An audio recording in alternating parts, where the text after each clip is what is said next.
O que é exatamente esperado de você no Task 1 do IELTS Academic, ou seja, aquela primeira redação no qual você tem ali um gráfico, um fluxograma, dados visualmente representados para que você possa interpretar e os analisar em forma escrita e assim demonstrar a sua capacidade de compreensão de dados. Isso será esperado de você no exame IELTS Academic e, portanto, é muito importante você demonstrar 3 habilidades centrais que eu vou estar falando aqui neste vídeo. Então, por favor, se você não deu já o like, por favor, dê e se inscreva no canal. É muito importante para nós continuarmos realmente crescendo e desenvolvendo este canal para que você sempre tenha este material, estes conteúdos de alta relevância e importância para o seu desenvolvimento para o exame IELTS, que é um exame que inquestionavelmente muda vidas. Então, roda a vinheta.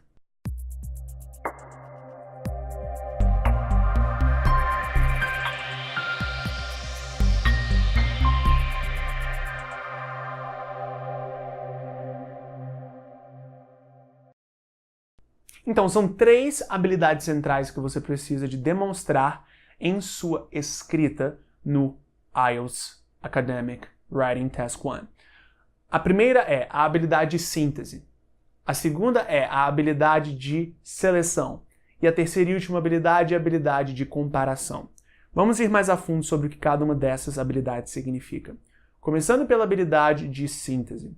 A habilidade de síntese, você principalmente demonstra ela logo no seu primeiro parágrafo de produção, o parágrafo introdutório, onde que você faz uma análise geral, mais genérica, das informações demonstradas, sendo nada mais, nada menos do que um resumo do que, de fato, as informações, o gráfico, a tabela, o fluxograma, de fato, mostra.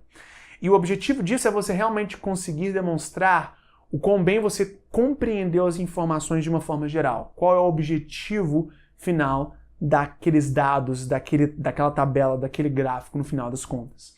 Então você basicamente no seu primeiro parágrafo você faz um resumo geral do que há naquela informação visualmente representada pelo gráfico. E assim você demonstra a habilidade de síntese. Segunda habilidade a ser mostrada, e isso nós demonstramos nos próximos 2 parágrafos em média, você demonstra a sua habilidade de seleção. O que é a habilidade de seleção? É a habilidade no qual você demonstra a sua capacidade de separar o joio do trigo, de destacar as informações que realmente importam naquele conjunto geral de informações que você tem no gráfico ou na tabela. Então, por exemplo, vamos imaginar que você tem entre o ano de 1995 e 2005 sendo mostrados níveis de exportação da Grã-Bretanha. Aí você tem uma subida assim, meio que linear de, por exemplo, 10% ao ano, e aí chega, por exemplo, em 99, você tem uma queda grande, aí depois sobe de novo. E aí chega em 2003, e aí você tem uma subida bem grande, depois uma diminuição para até chegar no normal novamente. Estes pontos que fogem da média são o que nós chamamos de trends, ou seja, são o que nós chamamos de tendências, mas que nada mais são do que os pontos que se destacam, que se diferenciam em comparação à média. Quando você demonstra que você consegue identificar essas coisas que fogem da média e as destaca, você demonstra uma habilidade mais aprofundada de análise, que nada mais é do que a habilidade geral que o teste busca de realmente lhe testar. Então, quando você demonstra essa capacidade de síntese, de seleção, você demonstra o que você tem que demonstrar neste ponto.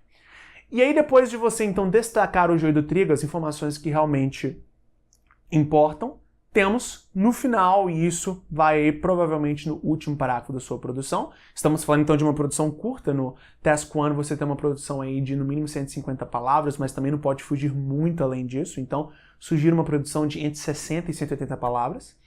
Mas, enfim, no último parágrafo você tem a última habilidade a ser mostrada, a terceira, que é a habilidade de comparação. Agora, você compara o quê?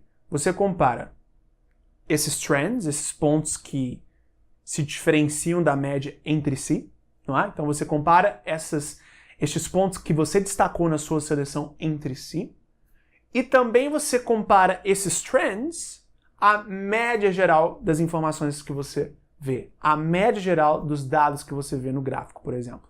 Então, quando você mostra essa habilidade de comparação entre os elementos que realmente se destacam e comparação entre esses elementos e a média, você realmente demonstra uma capacidade de interpretação bem aprofundada dos dados ali demonstrados pelo tema do Task 1. Assim, então, demonstrando uma capacidade de análise muito, muito boa. E, por fim, então, quando você junta numa produção síntese, seleção e comparação, você efetivamente desenvolve uma produção que, caso você escreva igualmente com precisão gramatical e precisão semântica, você, inquestionavelmente, tirará a nota que você precisa. Então é isso. Essas são as 3 principais habilidades a serem demonstradas no Writing Task 1. Eu espero que você, tendo esses 3 pontos como referência, possa fazer produções ainda melhores e mais efetivas que te levam ao resultado mais rapidamente que você está buscando, tudo bem? Então é isso. Por favor, dê aquele like, eu realmente lhe peço, é muito importante para que o canal continue crescendo e continuemos a desenvolver este conteúdo de alta qualidade e de alta relevância para você. Então, abraços e até o nosso próximo vídeo.